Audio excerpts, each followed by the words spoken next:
this and turn on your original sign-in videos. And we'll get started in just a moment.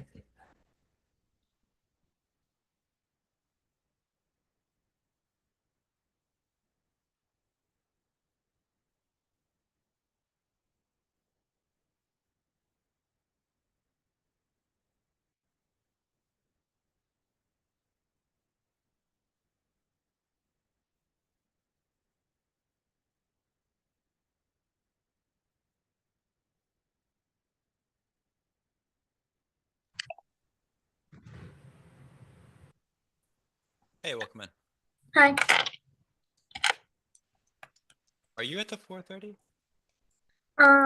Yes. Let me check. I didn't see your name, but maybe you just were added. 1 second. Let him know your name.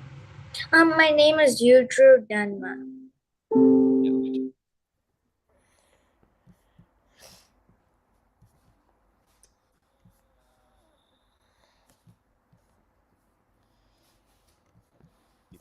We can also do the 6 o'clock if that works. Yeah, I don't mind doing it. I think it's a logistical thing. I just need to transfer you. Let me just double check when your performance summer actually is. Oh, is today your first day for performing? Yes. Okay. All right. I can register you now. You're not registered. That's what happened. Okay. Let me go ahead and welcome in.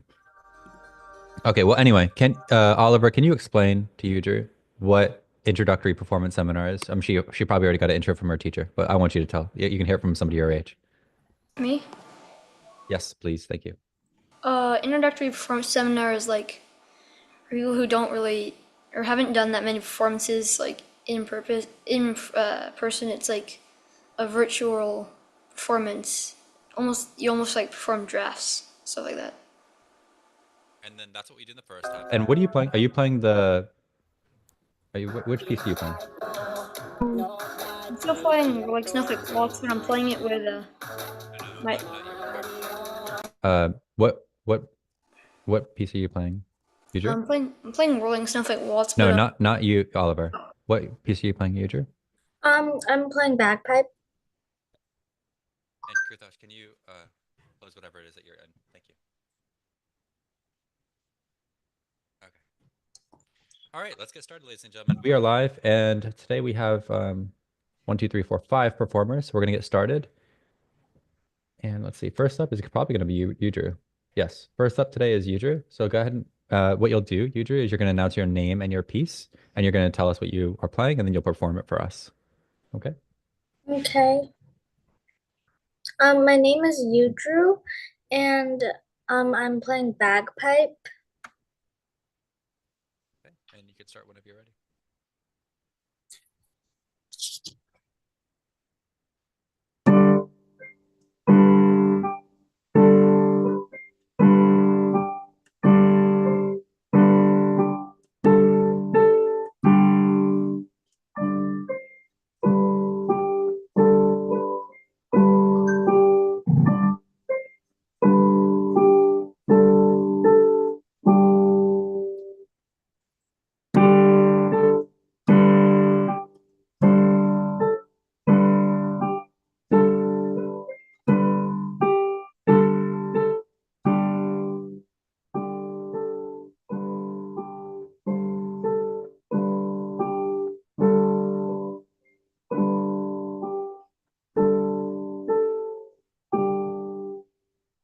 Let's give her a round of applause. Very nice. Round of applause. Very nice. Okay, we're going to move forward. So hang tight, Udru. We're going to move forward to Ethan, who's also ES1. Ethan, we can't see you. Oh, okay. Yeah. Ready, you can announce your name and piece. Let's hear it. Got it. I am playing The Woodpecker, by Alexander Rain Engel.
Very nice, Ethan. This is really good. Is this new piece? Like you just started it?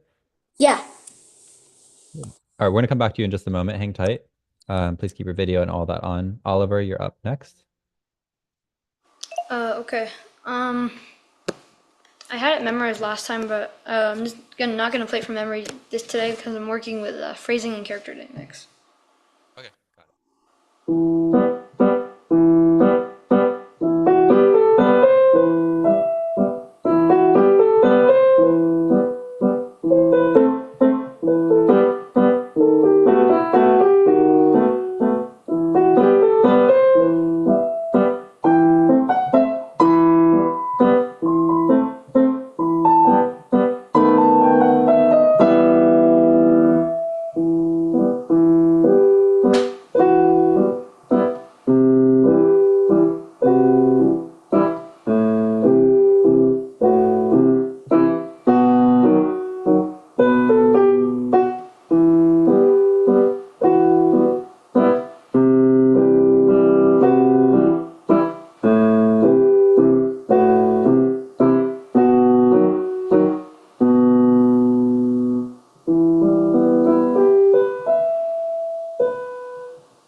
That was a very polished performance. You said that people in this class sometimes give like draft performances, but I thought that was really good.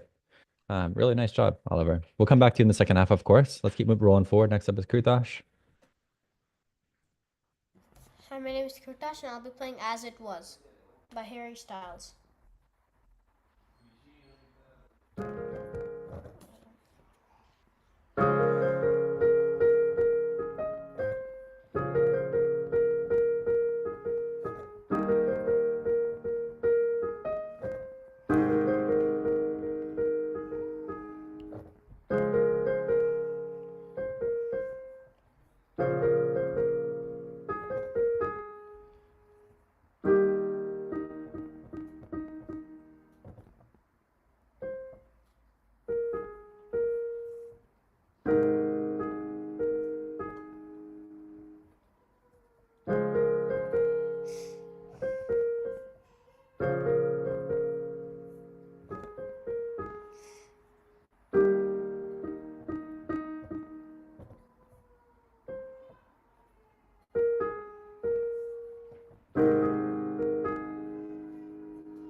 All right, let's give him a round of applause. You're just doing page one, right? Yes. That was a really nice performance. Good job, Krutash. And by the way, has anyone ever seen a music like this? This is a very special type of music that we use in pop music. Where look, where's the left hand? Anyone know where the no? You cannot. Do not answer this question, Krutash. Where's the left hand? How does he know what to play for his left hand? It Let's talk tells about the it. chord on top. Yes, it's a lead sheet, and the chord for the left hand is based upon that vertical moment right there. So we'll talk about that in the second half. You guys are all going to learn how to do that. If you already don't know. Let me pass it over to last but not least, Mr. Surya, and you can announce your name and piece. Hi, my name is Surya, and I'm going to be playing Arabesque.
It's memorized too, right? Yeah. Yeah, good. You're almost there. You're really, really close. Oh, look, it didn't say perform from memory here, by the way. Yeah. Oh, it's almost memorized, or you were required to memorize it today? I'm just curious. I fully played it by memory. No, I know you did, but did your professor require you to?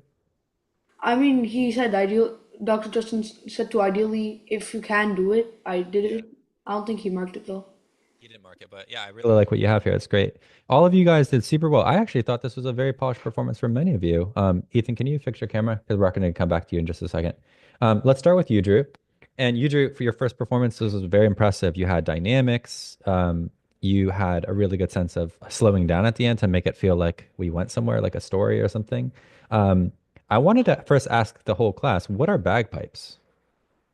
Does anyone know what bagpipes are? It's a Scottish instrument. Yeah. And one of the things about bagpipes is that they are extremely loud. I will never forget the first time I saw a real bagpipe because I was like, what is that sound? It sounded like an alarm. It was like this very, very loud sound. And it wasn't even near me. It was like a mile and a half away. And it was just very loud.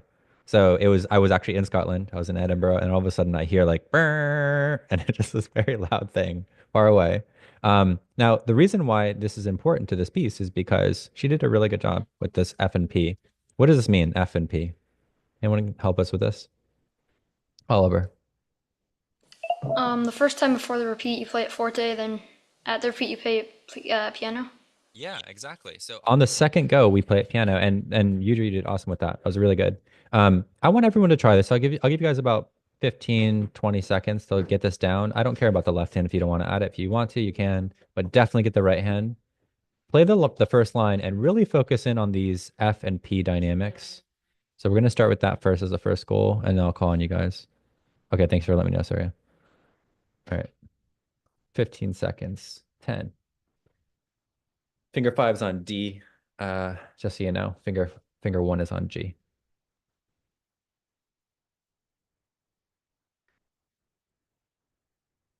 Yep, and you're probably like, this is already easy. I got it. Don't worry. We'll get to everyone else's pieces. It'll be more challenging when you have those other pieces. Okay, Ethan, you're first. Go ahead. Let's hear it. Yeah. All right, you're first. Go ahead. Okay. Let me just. Only right hand. One on D. What? What? Okay, just right hand only. Just right hand. Got Yep. it.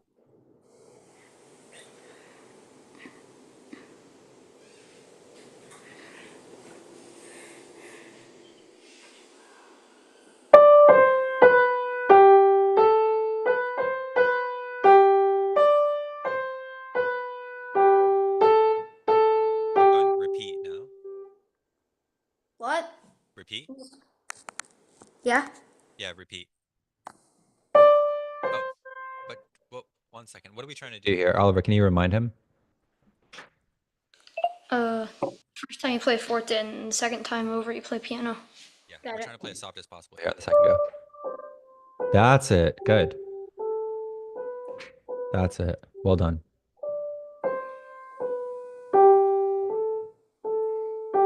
Exactly. Good. Let's have one more person do this. How about Krutash? Okay.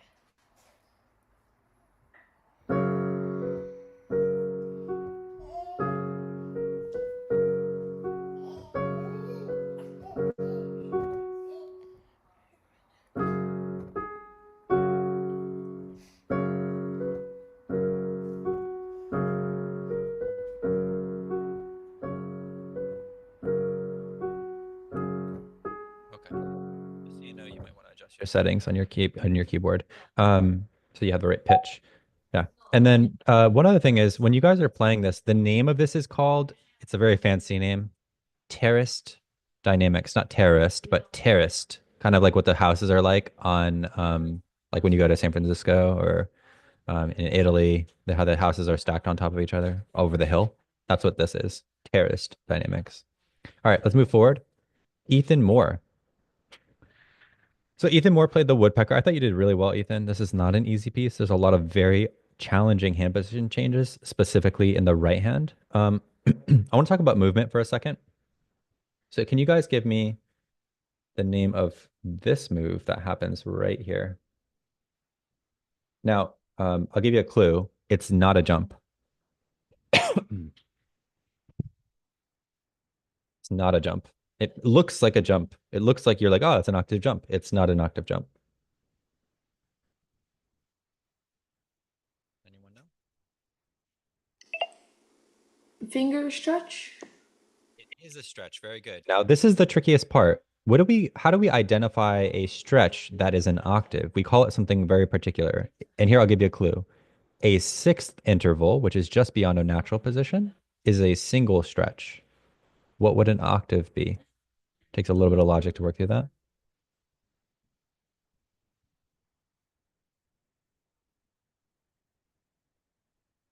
Anybody?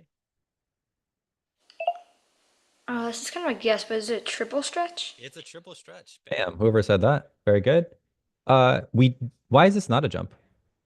What's the difference between a jump and a stretch? Why was I so like, oh yeah, Ethan, good. This is good for you. Go ahead. Instead of going, you go.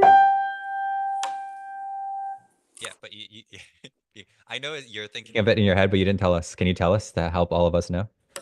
Who can Well, articulate it? instead of when you do a stretch, you have both fingers on the key and then you let go. There, that's it. Okay, so the difference is a stretch is where we do not take a new position on.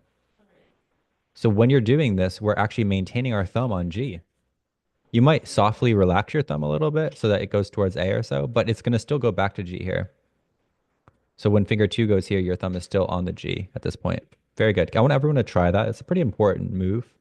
If it is uncomfortable for your hand, it's a little bit stretchy, then you can relax your thumb as you stretch up to the fifth finger. Here.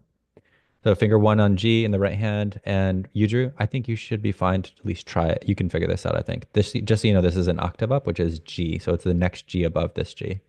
Yeah, I think you can figure this out. And just play that first 4 measures. I'm not gonna call on you, but I'll call on one of the other kids here. Just a second. Yeah, sorry, go for it. Okay, that stretch part. Then. Oh, sorry. What was that?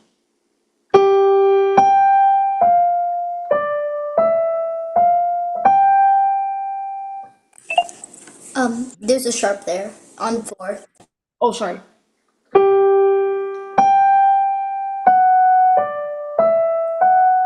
Ethan's the expert on this piece. Thank you so much, Ethan. That was very helpful. Oliver? Left hand too? Oh, no, just right hand.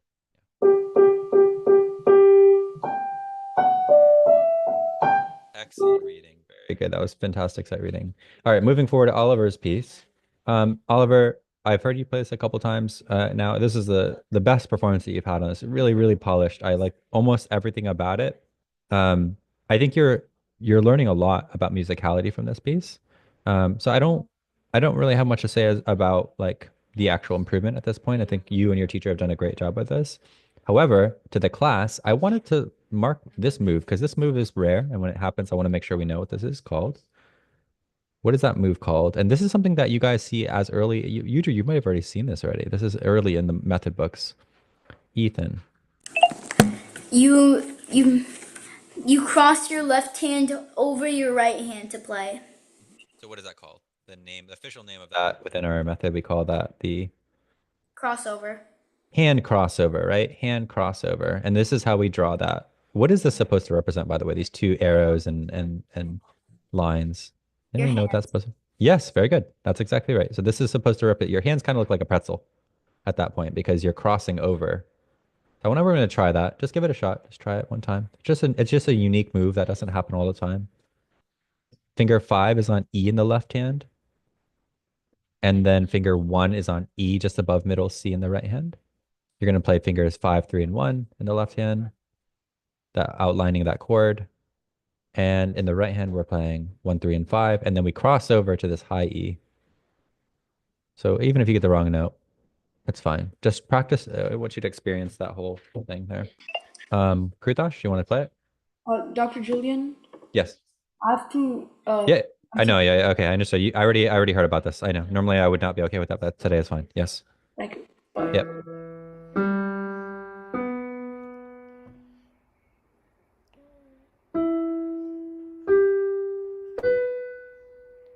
Yep. So just to be clear, Kudash, it's the right hand plays this. The left hand only plays the last note. Oh, okay. Yeah, that's okay. That's good. Ethan, do you want to give it a go? Sure.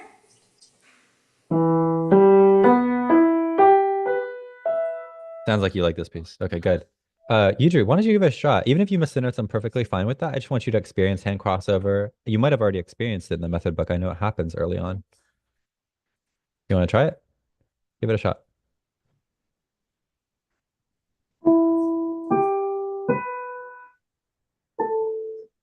Fine. It's okay. It's okay. Don't worry about messing up. It's fine.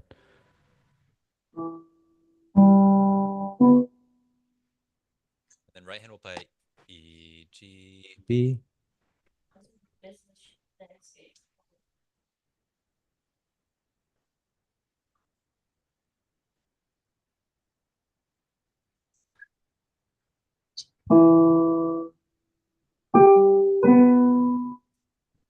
And then can you reach for the E with your left hand over your right hand? So make your hands into like a pretzel and then find the next E above. If you don't get an E, it's okay as well. So you're going to cross your left hand over. It's going to go over. Yeah.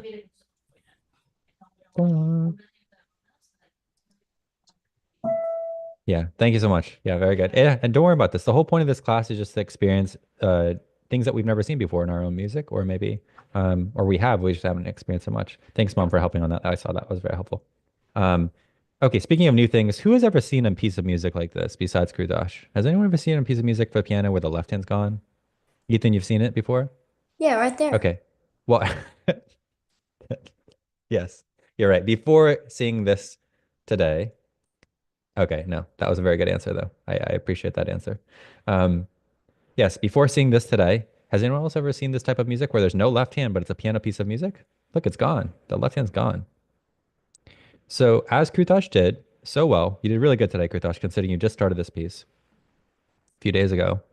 He played these notes in the left hand. Now these notes, this is an abbreviation or a shorthand for what to play.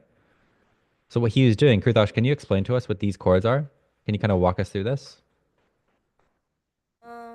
These How many are notes are in each one of these chords? what? How many notes are in each one of these chords? 3.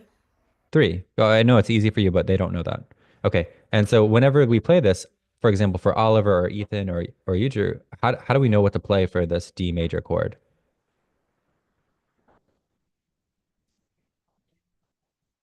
You're muted, by the way. We would start on D, and if it's a major, then the first and between the first and your second note that you have to play, there has to be 2 notes, and on your second to third, from your second to third note that you have to play, there has to be 3 fingers. Okay, it's gonna be a flip of that. So the exact opposite. I think you got a little bit nervous, but yeah, it's exactly the opposite of what you said, but that's correct.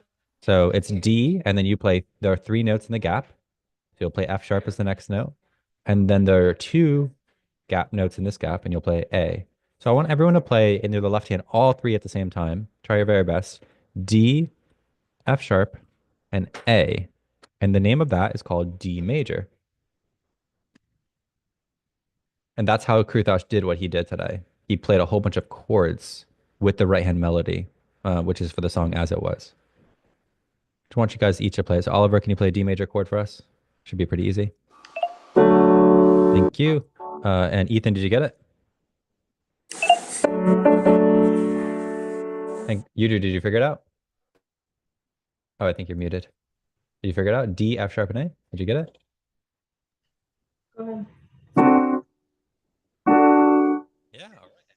Krutash, how do you know what to do when it has an M here, like a lowercase m? What does that mean? Does that mean something else? That means that it's a minor. Right. And what is minor? What is minor?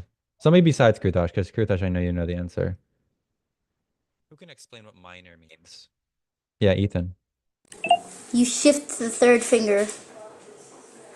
You're absolutely right. Can you be more precise since you were so precise with me before?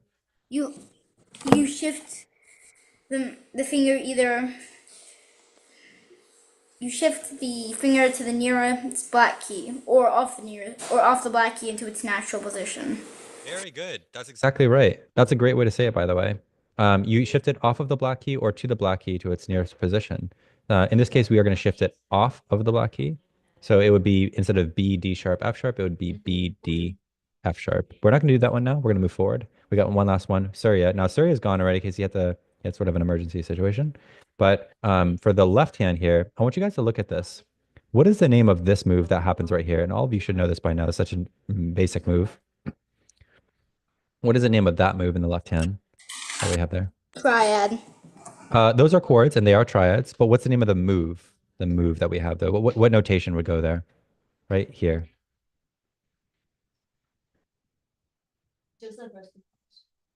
You might know it. It might seem so simple of an answer. So I'm just staccato is the articulation. My question is, what is the move? So here, Ethan already told us our natural position here. From this natural position to this position, how do we get there? Shift. Not a shift, actually. Take it. Can you actually take a look at the music? Double check instead of just like throwing things out there. We talked about it already today.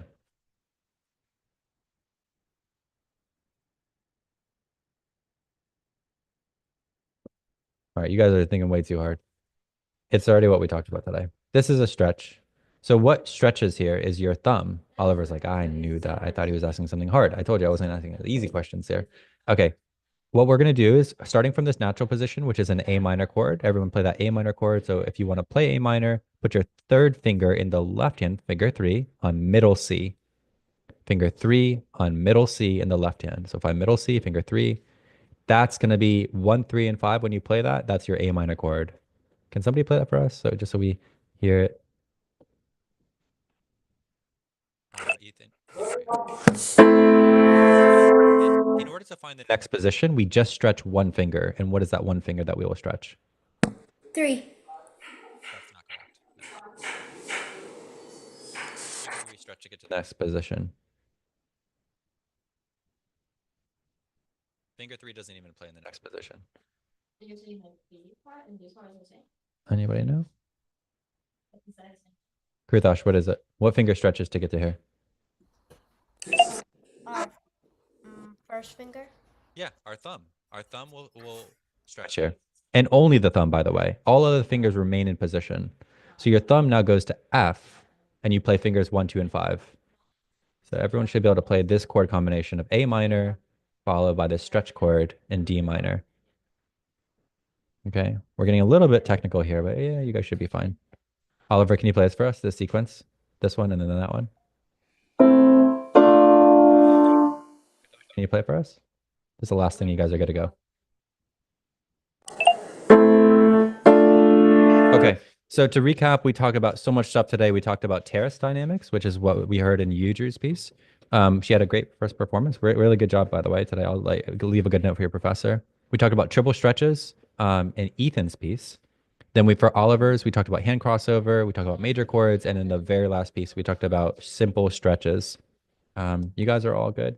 Thank you so much for hanging out with me. And then I will see you next time.